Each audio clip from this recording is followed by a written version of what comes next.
तो आज हम बात करने जा रहे हैं पेक्टोरल रीजन के बारे में। तो पेक्टोरल रीजन से हमने दो ही चीज़ें सीखनी है, एक तो muscles in the pectoral region और दूसरा सबसे important topic breast. Breast long question में भी आ सकता है, आपको शॉर्ट में भी आ सकता है, 5, 10, 20। तो आपने क्या करना है, मैं पूरा बता दूंगी। आपने क्वेश्चन की रिक्वायरमेंट के हिसाब से उसमें लिखना है कि उसमें पूछा क्या गया है आपसे। ब्लड सप्लाई पूछी है, लिम्फेटिक ड्रेनेज पूछी है या फिर स्ट्रक्चर पूछा है क्या। तो अभी शुरू करते हैं। अगर आपको क्वेश्चन आए तो आपने लिखना कैसे है या लिखना क्या है। सबसे पहले किसी भी चीज़ की इंट्रोडक्शन देते हैं आप। ब्रेस्ट आपको लॉन्ग क्वेश्चन में आएगा, इंट्रोडक्शन दोगे तो आपको ये बात पता होनी चाहिए कि breast is found in both male and female. पर फीमेल में क्या होता है, at the time of puberty वो फुल्ली ग्रो होना शुरू हो जाती है, ठीक है। मेल में रूडिमेंट्री रह जाती है क्योंकि मेल में इसका कोई काम नहीं है, फीमेल में इसका काम है, ये मिल्क प्रोवाइड करता है बेबी को, तो इसलिए फीमेल में बाद में डेवलप होना शुरू हो जाती है प्यूबर्टी आने के बाद। अब इसकी शेप देखना, शेप कभी भी इसकी राउंड नहीं लिखनी है, शेप हमेशा ये हेमिस्फेरिकल होता है क्योंकि पूरा स्फीयर नहीं है, ये आधा स्फीयर है। पेंडुलस, पेंडुलस मीन्स आपका पेंडुलम जैसे लटकता है वैसे ही ब्रेस्ट की शेप होती है, कुछ फ्लैट भी होती है और कॉनिकल और पीरीफॉर्म। पीरीफॉर्म मतलब नाशपाती जैसी होती है वैसा उसका शेप है, conical means cone like. Next is situation. अब सिचुएशन आपको पता है, ये कॉमन सेंस है, आपको बाहर ब्रेस्ट दिख रही है तो आप सिचुएशन में सीधा लिखोगे सुपरफिशियल फेशिया। अब इम्पॉर्टेंट क्या चीज़ है, इसके क्वाड्रेंट्स। क्वाड्रेंट्स इसके 4 है। ब्रेस्ट को हमने 4 हिस्सों में डिवाइड किया हुआ है, upper lateral, upper medial, lower lateral, lower medial. ये सबको पता होना चाहिए कि आप जो है शरीर के बीच में से लाइन खींचो तो उसके लाइन के दूर वाले पार्ट को बोलेंगे लेटरल, लाइन के पास वाले या लाइन की तरफ वाले पार्ट को बोलेंगे मीडियल, लाइन से ऑपोजिट साइड वाले को लेटरल और लाइन के पास वाली साइड को मीडियल। तो इसलिए these are upper and lower lateral, upper and lower medial, ठीक है। कोई रॉकेट साइंस नहीं है, बहुत ईजी है। तो अब सुपरफिशियल फेशिया में है, इसका पता है हमें। तो ये क्या जा रहा है, इसको बोलते हैं एक्सिलरी टेल ऑफ स्पेंस। ये कहाँ जा रहा है, ये सुपरफिशियल फेशिया से डीप फेशिया में जा रहा है, ठीक है। और ये एक फोरामेन से होते हुए जा रहा है, यहाँ पे एक फोरामेन होता है, इस फोरामेन से होते हुए ये जा रहा है। इस फोरामेन को बोलते हैं फोरामेन ऑफ लैंगर। तो आप बुक में, नोटबुक में, जहाँ भी आप लिख रहे हैं बुक में ये मार्क कर दीजिए, axillary tail of Spence, foramen of Langer. ये क्वेश्चन आता है, वाइवा में पूछते हैं कई बार, तो आप लोग इसको हाईलाइट कर लीजिए वहाँ पे, ठीक है। 4 क्वाड्रेंट्स क्लियर हो गए, upper lateral, upper medial, lower lateral, lower medial. अब ये वाला पोर्शन क्या है, निप्पल है, सबको पता है। इसके साइड में ये ब्राउन पोर्शन क्या है, ये है एरियोला, इसको एरियोला बोलते हैं और ये इसकी डार्क पिगमेंटेशन होती है। यहाँ पे भी हम काफ़ी चीज़ें पढ़ेंगे, कुछ स्ट्रक्चर होता है यहाँ पे, बाद में पढ़ेंगे उसके।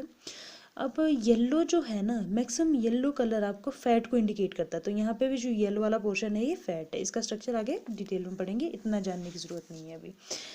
Next is extent. Extent means ये कहाँ से कहाँ तक है। तो वर्टिकली तो ये याद रखना है आपको, वर्टिकली ये सेकेंड रिब से 6th रिब तक है, ठीक है। Vertically it extend from the second rib to the 6th rib, और horizontally it extend from the lateral border of the sternum. ये स्टर्नम बनाया हुआ है मैंने, और ये आपका एक्जिला है यहाँ पे, ठीक है, एक्जिला है। एक्जिला से अगर आप बीच में लाइन खींच लो तो वो आ जाती है मिड एक्सिलरी लाइन। तो मिड एक्सिलरी लाइन तक, लिटिल बॉर्डर ऑफ स्टर्नम से मिड एक्सिलरी लाइन तक की आपकी ब्रेस्ट की एक्सटेंशन है, ठीक है। क्लियर हो गया होगा यहाँ तक। नेक्स्ट बात करते हैं अब इसके डीप रिलेशंस के बारे में। डीप रिलेशन मतलब हमें पता है सुपरफिशियल फेशिया में सिचुएटेड है, याद रख लो इस बात को। अब इसके नीचे क्या क्या है प्रेजेंट है, पेक्टोरलिस मेजर मसल।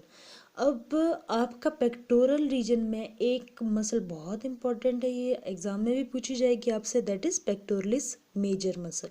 बहुत इंपॉर्टेंट मसल है ये। तो अब पेक्टोरल रीजन में ये प्रेजेंट है तो ऑब्वियसली इसके नीचे ही होगी, ब्रेस्ट के नीचे ही होगी। Next is serratus anterior. ये मैंने मसल बनाई हुई है, ये मसल है सेरेटस एंटीरियर मसल। ठीक है। और next is external oblique abdominis. Abdominis means abdomen से आ रही है। इस मसल के बारे में आप डिटेल में एब्डोमेन रीजन में पढ़ोगे। अभी इतना नाम याद रख लो बस, ये this is serratus anterior and this is external oblique abdominis. Serratus anterior के बारे में आपको पता होना चाहिए, ओरिजिन इंसर्शन अगर आप लोगों ने पढ़ लिया है तो। और यही इसके डीप रिलेशन है। डीप मतलब इसके पीछे क्या क्या है। एक चीज़ और बताती हूँ आपको, ये देखो आप यहाँ पे ये स्ट्रक्चर है, इसके बारे में डिटेल में बाद में पढ़ेंगे हम। ये एक स्पेस बनाया हुआ है मैंने यहाँ पे ब्रेस्ट के पीछे, this is retro memory space, मैंने लिखा हुआ भी है यहाँ पे रेट्रो मेमोरी स्पेस। रेट्रो का मतलब होता है बिहाइंड, रेट्रो मीन्स पीछे और memory means this is breast. तो retro memory space, memory organ के पीछे एक स्पेस प्रेजेंट है, इसको बोलेंगे हम रेट्रो मेमोरी स्पेस। इसमें क्या होता है, लूज एरियोलर टिश्यू प्रेजेंट होते हैं। इसकी वजह से आपने देखा होगा ब्रेस्ट मूवेबल होती है, स्टिफ नहीं है, मूवेबल है। तो इसी की वजह से ही, क्योंकि ये स्पेस है इन स्ट्रक्चर्स और इन स्ट्रक्चर के बीच में, तो इसलिए ब्रेस्ट क्या करती है, मूव करती है। ये आपको पता होना चाहिए। This is because of retro memory space. Next is structure. Structures को हम काफ़ी सारे हेडिंग्स में पढ़ेंगे और ये स्ट्रक्चर आपको बनाना भी आना चाहिए। अगर क्वेश्चन आया है आपका मेमोरी ऑर्गन का, तो आपको भले ही ये सारी चीज़ें मसल वगैरह मत बनाओ, अगर डीप पूछा हुआ है तब तो बनानी पड़ेगी, अगर नहीं पूछा है भले ही मत बनाओ, पर ये चारों क्वाड्रेंट्स आपको लिखने हैं अगर आपको डिटेल में पूछा गया है। और नेक्स्ट इज ये बनाना है आपको। जैसे ही आपको स्ट्रक्चर आप हेडिंग डालोगे, सबसे पहले ये बनाना है, उसके बाद आपने जो भी लिखना है आगे बाद में लिखना है, ताकि एग्जामिनर को पता चल जाए कि आपको पता है ये चीज़। हम स्ट्रक्चर को 3 पार्ट में पढ़ेंगे, स्किन, पेरेन्काइमा और स्ट्रोमा। स्किन आपको सबको पता होगा ही कि स्किन मतलब जो हमें दिख रहा है बाहर से, उसी को हम क्या बोलेंगे, स्किन।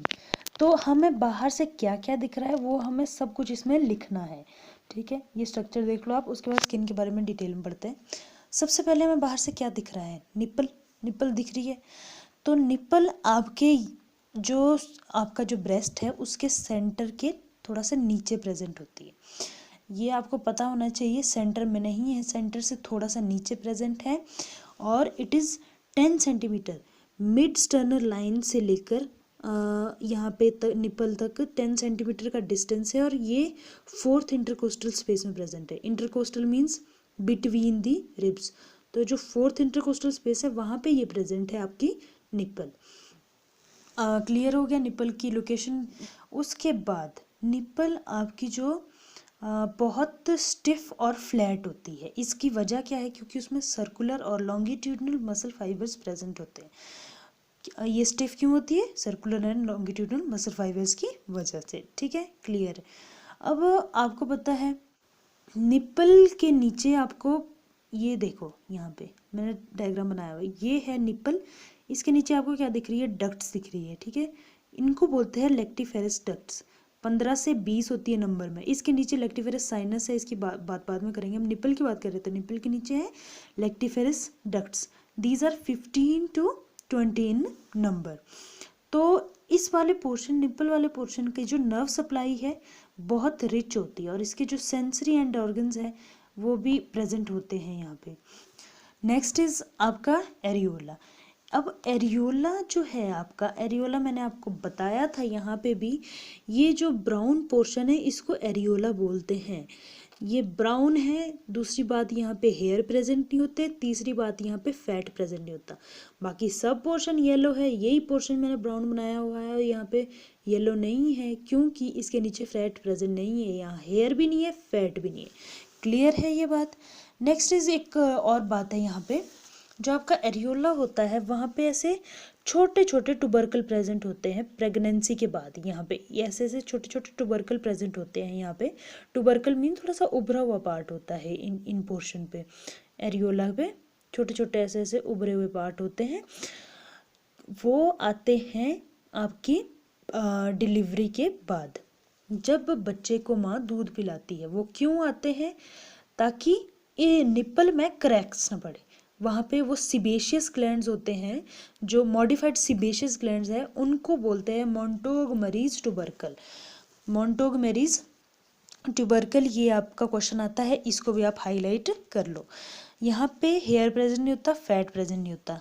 नेक्स्ट इज एरियोला के नीचे, अब आई इस बात, अब आई इन साइनसिस की बात। साइनसिस मीन फूला हुआ पार्ट, तो ये है लेक्टिफेरस साइनसिस, ये एरियोला के नीचे प्रेजेंट है। एरियोला क्लियर होगा, मोंटोगमरी ट्यूबरकल क्लियर हो गया, किस लिए प्रेजेंट होता है, क्लियर हो गया। अब नेक्स्ट चलते हैं हम, एक और चीज़ जान लो, ये जो आपका साइनस बताया था मैंने, लेक्टिफेरस साइनस, यहाँ पे मिल्क स्टोर होता है, ठीक है। स्किन की बात हो गई, निप्पल वगैरह सब बात होगी, एरियोला की बात होगी। नेक्स्ट इज जो मेन आपकी जो मेमोरी ग्लैंड है, जो मेन आपका ब्रेस्ट है, जिसको बोलते हैं पेरेन्काइमा। मैंने 3 हेडिंग बताई थी, स्किन, पेरेन्काइमा, स्ट्रोमा। अब हम बात करेंगे पेरेन्काइमा की। तो इसमें सबसे पहली लाइन आपको बताना चाहूँगी कि this is a tubo alveolar gland. Tubo means these are tubes, जिसको हम डक्ट्स बोलते हैं, एंड दिस इज एल्वियोलाई, ठीक है, दीज आर एल्वियोलाइज। अब ये इसको ट्यूबो एल्वियोलर ग्लैंड क्यों बोलते पता चल गया। अब ये इसका काम क्या है, सबको पता है, इट सिक्रीट्स मिल्क, ये बच्चे को न्यूट्रिशन प्रोवाइड कराने में हेल्प करते हैं। फीमेल में ये बहुत इम्पोर्टेंट होता है। नेक्स्ट इज ये, इसमें कैप्सूल प्रेजेंट नहीं है क्योंकि सुपरफिशियल फेजिया में है, तो इसलिए इसमें कैप्सूल प्रेजेंट नहीं है। दूसरी बात, this is a modified sweat gland. Modified sebaceous gland मैंने बताया था, Montgomery tubercle. Modified sweat gland is breast itself, ठीक है।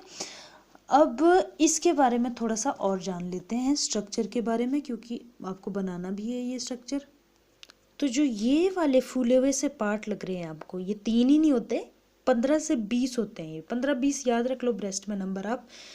15-20 lactiferous sinus, 15-20 lactiferous duct, 15-20 lobes, इनको लोब्स बोलते हैं, ठीक है। These are ducts, sinus, nipple, lobes.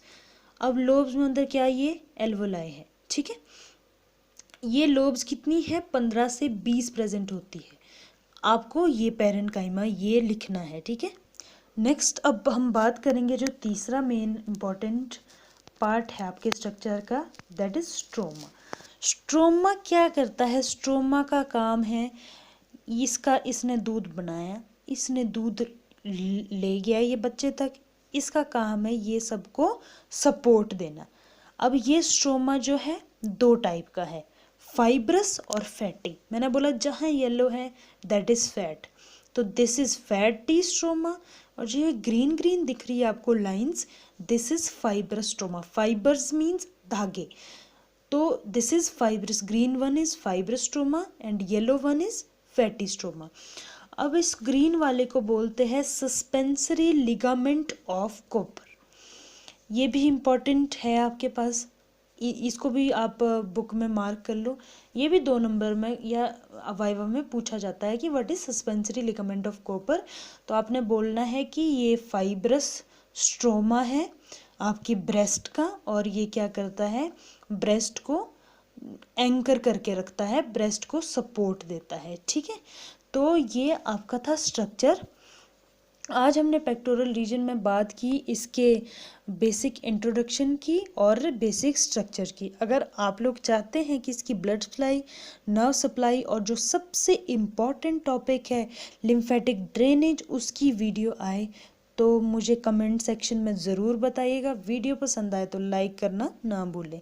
Thank you so much.